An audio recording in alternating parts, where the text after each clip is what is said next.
The theory of filtration gives an idea about the factor influencing the rate of filtration through the filtering medium rather than the mechanism by which the particles are retained.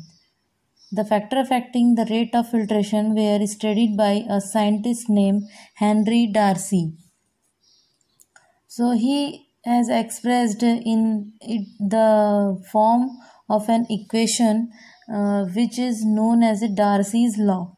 The equation is this: an equation that describes the flow of the fluid through a porous medium. V equals to K A delta P upon eta L.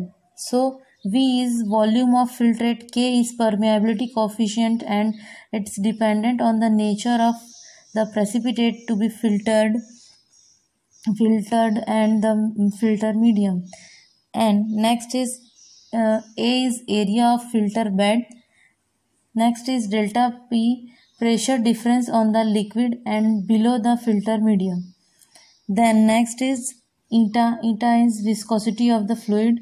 Then L is thickness of filter K. So इस equation के according हम factor affecting rate of filtration को point wise लिख सकते हैं. So first हमारा factor होगा pressure. So the rate of filtration of liquid is directly proportional to the pressure difference between the filter medium and filter cake.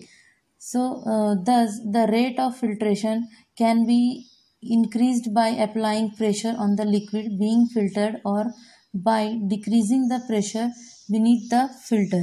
Means अगर ये pressure volume of filtrate बढ़ेगा तो अगर प्रेशर ये directly proportional है तो pressure बढ़ेगा तो वॉल्यूम भी बढ़ेगा. प्रेशर बढ़ेगा तो वॉल्यूम भी बढ़ेगा because this is a directly proportional. So next is viscosity. So viscosity बढ़ेगा,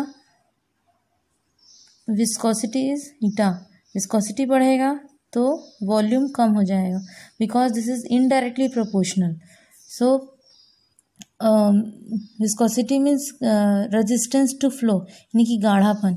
यानी कि हमारी जो चाय है या कोई भी फ्लूइड वो जितना ज़्यादा गाढ़ा होगा उतना देर से छनेगा. जैसे कि एक एग्जांपल लेते हैं ऑयल का, तो ऑयल बहुत देर से छनेगा और जो पानी है वो ईजिली कम टाइम में छन जाएगा.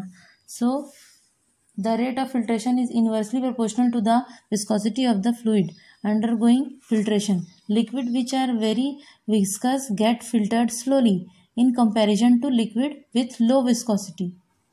So next is surface area.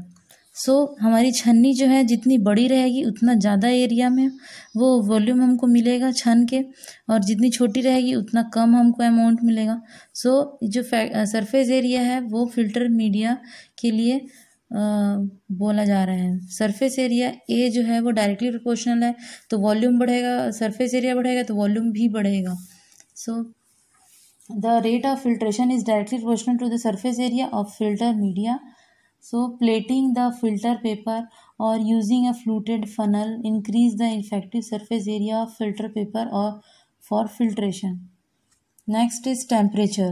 So कोई भी लिक्विड अगर टेम्परेचर बढ़ा हुआ है उसका तो वो जल्दी छन जाएगा और ड्यू टू जिसका टेम्परेचर कम है. जैसे कि हम चाशनी की ही बात करें तो चाशनी जब वो गर्म रहती है तो छन जाएगी और जैसे ही वो ठंडी होगी तो वो जमने लगेगी. तो टेम्परेचर भी एक फैक्टर है जो विस्कोसिटी वॉल्यूम को बढ़ा सकता है, बढ़ा देते हैं. नेक्स्ट है पार्टिकल साइज. पार्टिकल साइज जो है वो the rate of particle filtration is directly proportional to the particle size. जो हमारा फिल्टर मीडिया छन्नी है उसकी जो साइज़ है वो अगर हमारे पार्टिकल जो हम फिल्ट्रेट स्लरी या फीड लिए हैं उसमें अगर पार्टिकल साइज़ बड़ा है तो हमें जो फिल्टर मीडिया है उसकी पोर साइज़ को भी उसके हिसाब से ही एकदम फाइन रखना होगा. फाइन अगर पार्टिकल्स है तो फाइन पोर साइज़ भी लेना पड़ेगा. नेक्स्ट है pore size of filter media. The rate of filtration is directly proportional to the pore size of the filter media. The liquid having coarse particle requires a coarse filtering media to remove them. So the rate of filtration is increased when a coarse filter media is used for filter. Next is thickness of cake. अब अगर ये cake का जो thickness है यहाँ पे बढ़ जाता है तो जो फिल्ट्रेशन है वो कम छनेगा, जो वॉल्यूम हमको चाहिए वो कम होते चला जाएगा, फिल्ट्रेट कम मिलेगा। जैसे कि ये जो एल है, एल इज़ अ थिकनेस, अगर ये वैसे भी ये वॉल्यूम के इनडायरेक्टली प्रोपोर्शनल है तो V इक्वल्स टू 1/L, यानी कि L अगर बढ़ेगा तो V कम हो जाएगा। सो अगर जो फिल्टर केक है उसका थिकनेस बढ़ जाएगा तो ऑलरेडी जो लिक्विड है वो बहुत कम छनेगा, तो हमको थिकनेस कम रखनी है। Nature of solid material, their porosity of the filter cake. अगर वो किस मैटर का है, मटेरियल का है, नेचर ऑफ सॉलिड मटेरियल वो बिलोंग करता है। अगर जो केक है उसके अंदर जो सॉलिड है उसमें पोरोसिटी ज़्यादा है तो वो अच्छे से काम करेगा, अच्छे से फिल्टर को छान सकता है। पोरोसिटी मैटर करती है। जैसे कि चाय पत्ती को ही ले लें तो उसमें पोरोसिटी मीन्स सरंध्रता, यानी कि थोड़ा थोड़ा उसमें पोर्स रहते हैं छानने के बाद समय। So this is the factor affecting of rate of filtration.